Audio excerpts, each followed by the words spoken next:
Hello and welcome to another Warcraft the audio commentary. Today we're going to be watching Game 3 of the Best of 3 of a WLW Best of 3 match. Indeed, between Sweet Backing spawning in as the blue undead on the left side of the map. This is Echo Isles, and of course this is one more game where there is no observers, so we're going to hear lots of rally spamming for the first minute or so. Sorry about that. Don't know how to turn it off, or if I even can. But of course we will see that is a standard Fiend build. And again, this is Echo Isles, and this is going to be going up against IQ16, spawning in as the red orc on the right side of the map. And he is going with a fairly standard build as well. This is the build that lets you get that Blade Master out, as well as the your first grunt coming out, and then that shot finishes a little bit later.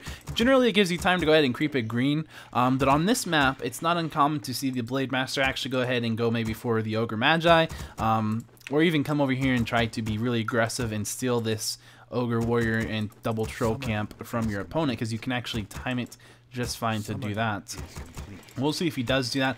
There's lots of options here on this map, but those are pretty much your basic 3 openers with this build, and so we'll see what happens. Of course, over here we do see that the undead player, again, just going with that very standard build right here, and we'll see that he is going to be scouted by this peon, and the peon does indeed know that he is actually going with a standard Fiend build. And with this, generally you'll see the Fiends trying to pull this out, and essentially what you're trying to do is just make sure if that Blade Master does run in, and it looks like he is going to run in, you're going to try to have vision of this fight, and potentially hopefully have it pulled a little bit closer to your base, making it a little bit harder for the orc player to actually creep that without having to worry, make him have to worry about ensnare a little bit more, or sometimes even just go for a steal, because sometimes you can actually pick up the experience from this kill with your Fiend. But it looks like this time that Fiend's going to play a little bit safe, not get too close, and that's not going to happen this game. And it looks like indeed this orc player should be able to at least creep out one more of these Forest Troll Trappers before this Death Knight comes up here. Indeed, he's going to go ahead and steal one of those Troll Trappers as well as that Ogre Warrior. Picks up the item, a Circlet of Nobility, a great item. And that Forest Troll Trapper is actually going to ensnare the scout that the undead player decided to try to send out. And down here you can go ahead and see the undead player going to adapt and just creep this green at the bottom of the map, and just go ahead and coil that just in case that the Blade Master was actually chilling out around, trying to be a mean guy. But that wasn't the case this time around. The Blade Master ran back to his base, and of course he is doing a 2 grunt tech, as you can see, and he sells his TP and picks up 2 healing salves, and he's gonna go ahead and creep out his natural green as well. We'll see the the undead player right here going for this orange Murloc camp, and that's pretty much, that'll work. Go ahead and kill these guys, pick up level 2, get yourself Unholy Aura, and we did see, of course, a 3 Fiend tag coming in from the undead player this time. So we'll see exactly what he's intending to do. There's really a lot of options. If you do kind of expect a little bit of early aggression, or if you see a little bit of early aggression, or if you know you're going to have to go fight a little bit harder creep camps, then sometimes you will see players going with a 3 or 4 Fiend tech, and occasionally you'll even see like some crazy 32 food techs from undead players. If they're trying to do something super aggressive, if they want to come over here and say, let's say, attack the orc player, or do a tier 1 tower push, or do some kind of super tier 2 tower push with your lich. There's a lot of different kind of strategies that undead players will do in the early game. But either way, we'll see that the orc player is currently gone ahead and decided to come down to his natural expansion. He's just going to keep on creeping. As you saw last game, IQ16 is a big favor of getting a fast level 3 on his Blade Master. And of course that does leave him open to tower pushes, so we might see that potential thing happening. If the Death Knight can pick up level 3 himself, then we might see a tier 2 tower push. That is a definite possibility. Of course, it looks like the undead player is going to be capable of doing that with this build. Sometimes you'll see 4 gold builds. They don't lend themselves as well, I would say, to tower pushes, simply because you generally want to have more food and Fiends. When you go with the 4 golds, it generally takes a bit longer to pick up your 5th Fiend.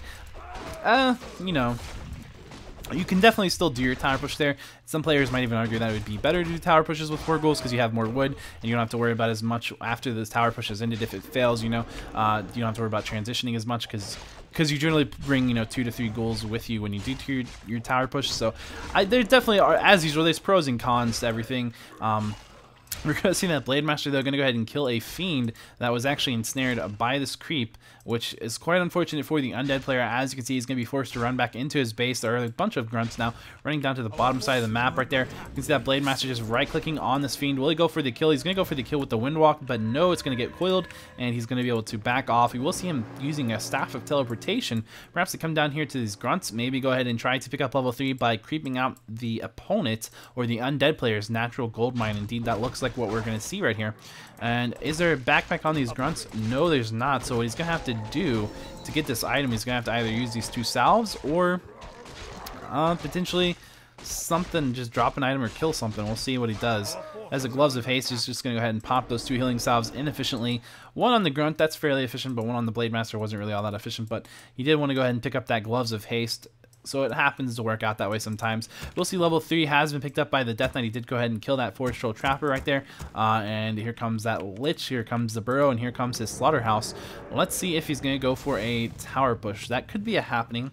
It's a possibility. He is level 3 now. He could do it if he wants to. Let's see, what is the Orc player doing? The Orc player is just doing a 1 bestiary, perhaps a 1 bestiary tech.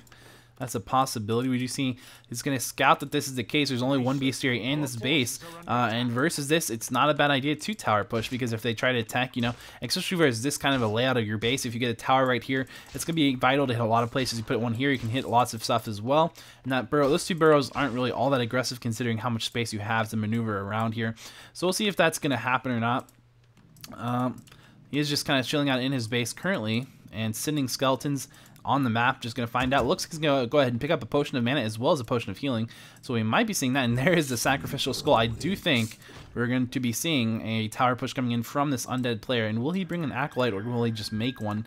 It looks, I mean, he could make another one and still afford a statue, or he could just bring one and then make a statue as well. That statue is kind of important, but the acolyte also fairly important for any kind of tower push. We'll see a war mill going down for IQ16. He will need that because when you get tower pushed, you need to have, you know, demolishers, you need to have watchtowers. Those things are very effective, very helpful to have versus tower pushes.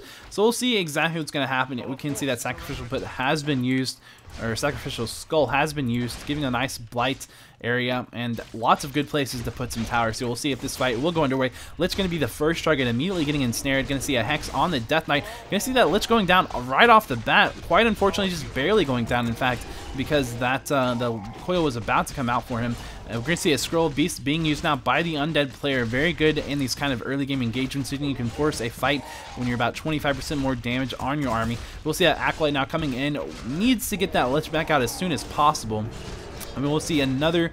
Would have been nice if he had passed that potion of healing right off the bat to that Lich, but unfortunately he didn't, so he did lose the Lich. Now we can see this fight is still going underway, and just lots of burrows being used. I don't know if we have any dust on the Orc player. Doesn't appear to be. No, there's no dust on the Orc heroes, and there's no shop close by. The shop is fairly in the, it's in the lower center of the map, so it's going to be a little bit harder for the Orc player to deal with these burrows, and that's good for the undead player. However, the undead player now not really doing too hot because he did lose his Lich in this fight right off the bat. He hasn't been able to get any frost armors off since then. Now his statue just finally coming in as well. He has had that ziggurat canceled by the Orc player, but the Orc player has lost quite a few units as well. I mean, the Orc player really has a Grunt, some Peons, and his 2 heroes, and that is a level 3 Blade Master and a level 1 Shadow Hunter, and that's just with a level 3 Death Knight. But we see that Lich coming in finally, and I'm going to finally start seeing some nice frost armors getting used. We'll see that ziggurat being canceled as well, and of course with the burrow and the statue here, we will see another coil going off onto that Fiend as well, just trying to keep these undead units alive. And you're going to see a Hex on that Death Knight. We might see him going down potentially right here. We do see a speed scroll being used by the Orc army as they're chasing down the Death Knight right here. We saw the Death Knight turning around to go ahead and try to coil the Shadow Hunter. Unfortunately, he did get hexed, and that is going to be that. The Shadow Hunter will live. He's going to go ahead and pop a healing salve on him, and without a Death Knight, this is going to be a really hard fight to win for the undead player. But he potentially could still win, but again, it's going to be really difficult for him. As you can see that Raider now coming out, we will see a nice bit of micro blocking with the Fiends right there, and the Death Knight has been taverned back. We can see that Lich trying to stay alive and just doing some really good micro actually to go ahead and keep his Lich from being focus fired and killed. We'll see level 4 being picked up on the Blade Master, and now you can see the statue is going to be the next target. And these Fiends are actually starting to rack up, so with this Death Knight back in the fight, we might actually see him turning this game around just a little bit for him. his statue will go down. That Blade Master fairly low on life right now, but there isn't enough mana to go ahead and cast any nukes on him, so he's going to be fairly safe. You're going to see a Tome of Relics being placed down over here, and perhaps a Ziggurat as well, once there's a bit more gold, that if he can get that Tome of Relics up, that will allow him to reinforce more skeletons, and as you can see, he's down to just one charge of Rod of Necromancy, but that Necromancy Rod has been very, very effective. You can see that Tome of Relics being canceled by the Orc player, taking a fair amount of damage onto one of the Raiders in the meantime for doing so, and it looks like potentially Ziggurat's going to go down. Maybe we'll see another Tome of Relics going down, but that would make it really cramped if he did place one, and he might not decide that it's worth doing that. We're going to see a Fiend going down to this Blade Master, and this Blade Master does have a Windwalk, but there's no dust left, actually. No dust, so we're going to go ahead and see a nice healing wave going off onto the Blade Master, but still the Blade Master is very low, and that Raider will go down. We will see level 4 being picked up by the Death Knight. We might see a Quill on this Fiend, potentially onto the Death Knight instead. We're going to see that Fiend going to go down, and no quills coming in just yet from that Death Knight. As you can see, this shop is going to kind of taking a lot more damage. As you can see, no watchtowers or anything have been built versus this just yet. He's just trying, the Orc player just trying to focus on just units alone. We'll see a Ziggurat coming very, very close, and it might actually go up finally. And indeed, it looks like it's going to go up, and it has finished. As you can see, that Raider that was trying to kill it is going to go ahead and go down to a coil, as well as some focus fire too. And it looks like good game is called by the Orc player IQ16. So congratulations to the Undead player for winning this 2-1 match. Best of 3, pretty good style. We saw 2 tower pushes, so if you didn't catch game 2, you can just click right there, and that's pretty much the best of 3 that I'm doing today. So yeah, I always run out of things to say, don't I? I do. I'm just gonna go ahead and end the game then, or end the video. I'll see you guys next time.